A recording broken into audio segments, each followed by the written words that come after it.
Welcome to Catherine's tutorial. In the video, we will tri-hybrid cross detail. That was done by Mendel. Okay. So, tri-hybrid cross. Tri abdina 3. We already in video what is monohybrid cross. He crossed two characters, that is height base பண்ணி ஒரு character cross பண்ணாரு. அது capital T with small t. Tall and dwarf cross பண்ணாரு and he got the ratio. இங்க dihybrid cross என்ன பண்ணாங்கன்னா ரெண்டு character எடுத்தாரு. Dihybrid cross. என்னென்ன character எடுத்தாரு? Seed ஓட shape plus seed color. So ரெண்டு character எடுத்தனால அதுக்கு பேரு dihybrid cross. அப்போ tri-hybrid cross என்ன? அதில் 3 கேரக்டர் எடுத்து cross பண்ண போகிறார். அதுக்கு பேர் தான் tri-hybrid cross. 3 pair of contrasting characters. நான் என்ன எடுத்து cross பண்ண போகிறேன்னா the first character is height. tall, dwarf அந்த மாதிரி கேரக்டர் எடுக்க போகிறேன். செகண்ட் கேரக்டர் வந்து சீடோட ஷேப். இங்கே பார்த்தோம்லையே அதே கேரக்டர் தான். தேர்ட் வந்து சீடோட கலர். சரியா? நம்ம என்ன பண்ணுவோம்? ஹைட் ரெப்ரசன்ட் பண்ண கேபிட்டல் டி யூஸ் பண்ணுவோம். சீட் கலர் நம்ம என்ன சீட் ஷேப் நம்ம என்ன யூஸ் பண்ணுவோம்? கேபிட்டல் ஆர் ரவுண்ட் ஷேப் நம்ம யூஸ் பண்ணுவோம். அதுக்கப்புறமா கலர் எல்லோ வரது நம்ம என்ன யூஸ் பண்ணுவோம்? Capital Y. ஸோ இதோட டாமினன்ட், இதெல்லாம் டாமினன்ட் ஜீனோடைப். இதோட இன்னொரு வெர்ஷன் இஸ் ரெசிஸ்டிவ். ரெசிஸ்டிவில் பார்த்தோன்னா இங்கே கேரக்டர் வந்து டால், இங்கே வந்து டாமினன்ட் வந்து டால். ஸோ இதோட அப்படியே ஆப்போசிட் கேரக்டர் பார்த்தோன்னா இது டுவார்ஃப். ஸ்மால் ஆர் வந்து ரிங்கிள்டு ஷேப். small y வந்து green color. So 3 pair of contrasting characters அவர் எடுத்தார் இந்த crossக்காக. அதனால தான் இதுக்கு பேர் tri-hybrid cross. சரியா? நம்ம இப்போது இதோட எப்படி இவர் cross பண்ணார் அப்படிங்கிறது ரேஷியோ அப்படி கிடச்சின்னு பார்க்கலாம் இப்போது. ஸோ அவர் எடுத்துக்கிட்ட character capital T height tallness, capital R round shape, capital Y yellow color. இது என்ன பண்ணார்னா small t short, that is dwarf, small r wrinkled shape, small y green color. நான் திரும்ப ஷார்ட் ஃபார்மில் இங்கே மேலே எழுதிடுறேன். அப்போ உங்களுக்கு கொஞ்சம் ஈஸியாக இருக்கும் படிக்கும்போது. கேபிட்டல் T tall, இது ரவுண்ட் ஷேப்பு, இது வந்து எல்லோ கலர். இங்கே வந்து dwarf, wrinkled, இது வந்து green. ஸோ ரெண்டு க்ராஸ் பண்ணும்போது இந்த ஜெனரேஷனுக்கு பேர் பேரண்டல் ஜெனரேஷன் சொல்லுவாங்க.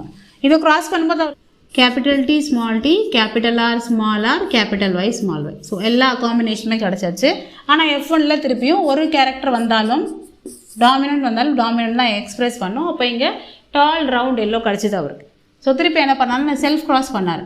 கிடைச்ச கேமிட்ஸோடவே செல்ஃப் க்ராஸ் பண்ணால் இதுக்கு பேர் செல்ஃபிங். நம்ம லாஸ்ட் வீடியோலையும் பார்த்துருக்கோம் செல்ஃபிங்னா என்னென்னு. கிடைச்ச F1 கேமிட்ஸை திரும்பவும் க்ராஸ் பண்ணுறதுக்கு பேர் தான் செல்ஃபிங். அப்போ இந்த செல்ஃபிங் பண்ணார்னா அவருக்கு கிட்டத்தட்ட 8 கேமெட்ஸ் கிடைக்கும். நமக்கு டைஹைப்ரிட் க்ராஸில் கேமெட் வந்து ரொம்ப கன்ஃபியூசிங்காக இருக்கும். ட்ரைஹைப்ரிட் க்ராஸ் இன்னும் கன்ஃபியூசிங்காக இருக்கும். நான் ஒரு ஈஸியர் மெத்தட் சொல்லித்தரேன், நீங்கள் அதை ஞாபகம் வச்சுக்கிறதுக்கு. சரியா? ஸோ கேபிட்டல் T எழுதிக்கோங்க, ஸ்மால் t எழுதிக்கோங்க. இது ரெண்டாக டிவைட் பண்ணுங்கள். ஒன்றில் கேபிட்டல் R, இன்னொன்றில் ஸ்மால் r. அதே மாதிரி ஒன்று கேபிட்டல் R, இன்னொன்று ஸ்மால் r. இதை இன்னும் ரெண்டாக டிவைட் பண்ணலாம். இதை இன்னும் ரெண்டாக டிவைட் பண்ணிக்கோங்க. கேபிட்டல் ஆர் ஸ்மால் ஆரையும் இங்கே நம்ம கேபிட்டல் Y ஸ்மால் y ஆல்டர்னேட்டாக போட்டுக்கலாம். கேபிட்டல் Y ஸ்மால் y, இங்கே கேபிட்டல் Y ஸ்மால் y, இங்கே capital Y small y. So alternate பண்ணி போட்டாச்சு. இப்போ நம்ம கேமெட்ஸ் எதுனா 8 கேமெட்ஸ் கிடைக்கணும். ஸோ நான் இப்போ எழுத போகிறேன்.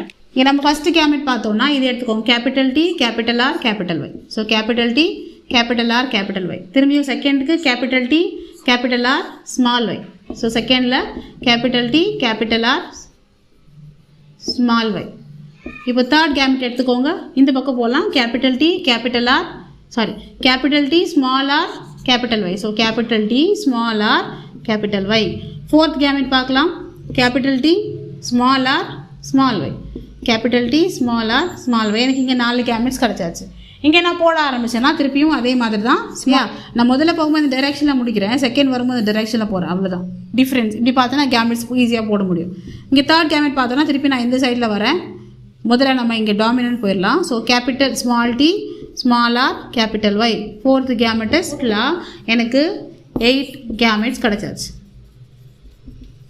சரியா? இதில் இன்னொரு ஈஸியர் வேயும் இருக்குது நீங்கள் கேமெட்ஸ் எழுதுறதுக்கு. நம்ம டைஹைப்ரிட் ப்ராசஸ் அதே மெத்தட் தான் ஃபாலோ பண்ணோம். இங்கே என்ன பண்ணலான்னா கேபிட்டல் T திருப்பியும் கேபிட்டல் டி, திரும்பவும் கேபிட்டல் டி. 4 கேபிட்டல் டி போடுங்க, 4 ஸ்மால் டி போடுங்க. நான் இது கொஞ்சம் தள்ளி போடுறேன், அப்போ தான் நம்ம கேமெட்ஸ் எழுதுறதுக்கு ஈஸியாக இருக்கும். சரியா? இப்போ நெக்ஸ்ட் என்ன பண்ண போகிறேன்னா, நெக்ஸ்ட்டு எனக்கு ஆர் எடுத்துக்க போகிறேன். ஸோ ஆர் வந்து ஆல்டர்னேட்டாக போடுங்க. Capital R, capital R, small R, small R, capital R, capital R, small R, small R போட்டாச்சா? இப்போ அடுத்து ஒய் என்ன பண்ணணும்னா ஆல்டர்னேட்டில் எடுத்துக்கணும். சரியா? ஸோ ஆல்டர்னேட் பண்ணும்போது capital Y, small Y, capital Y, small Y, capital Y, small Y, capital Y, small Y. இப்போ நம்ம ஃபஸ்ட்டு எடுத்தோன்னா இந்த கேபிட்டல் டி நம்ம 4 கேமெட்டில் போட்டிருக்கோம், கேபிட்டல் ஆர் 2 கேமெட்டில் போட்டிருக்கோம், ஸ்மால் ஆர் 2 கேமெட்டில் போட்டிருக்கோம். கேபிட்டல் ஒய் ஸ்மால் ஒய்யும் வந்து உங்களுக்கு ஆல்டர்னேட்டிவ் ஃபார்மில் கிடைக்கும். ஸோ இப்படி தான் இன்னும் ஈஸியாக நம்ம கேமெட்ஸ் எழுதலாம். ஸோ நம்ம புன்னட் ஸ்கொயர் போட்டோம்னா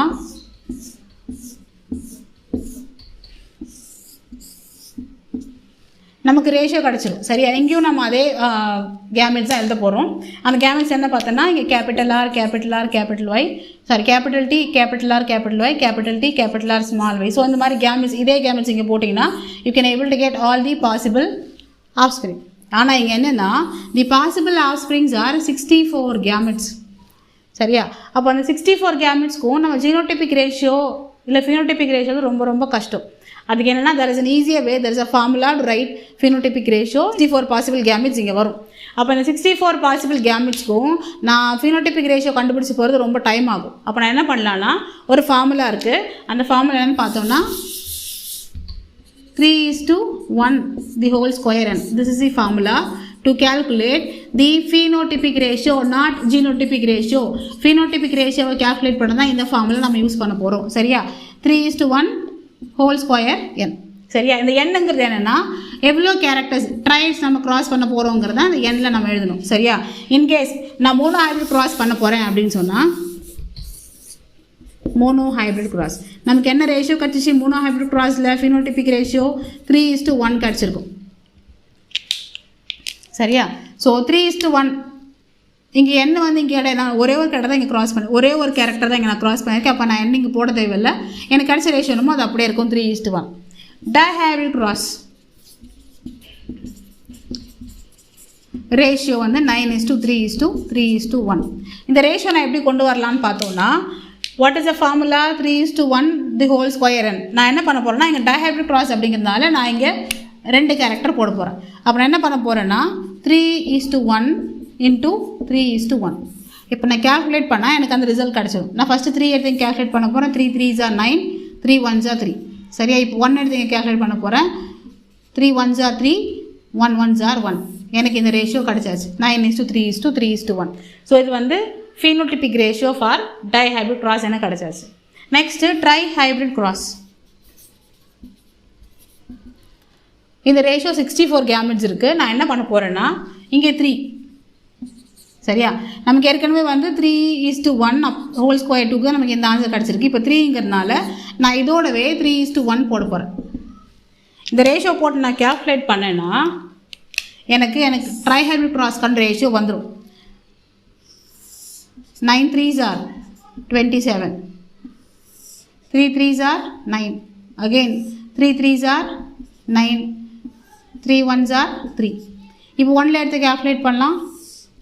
9 1s are 9, 3 1s are 3, 3 1s are 3, 1 1s are 1. So எனக்கு ட்ரைஹைப்ரிட் கிராஸ்க்கான ரேஷியோ கிடச்சாச்சு.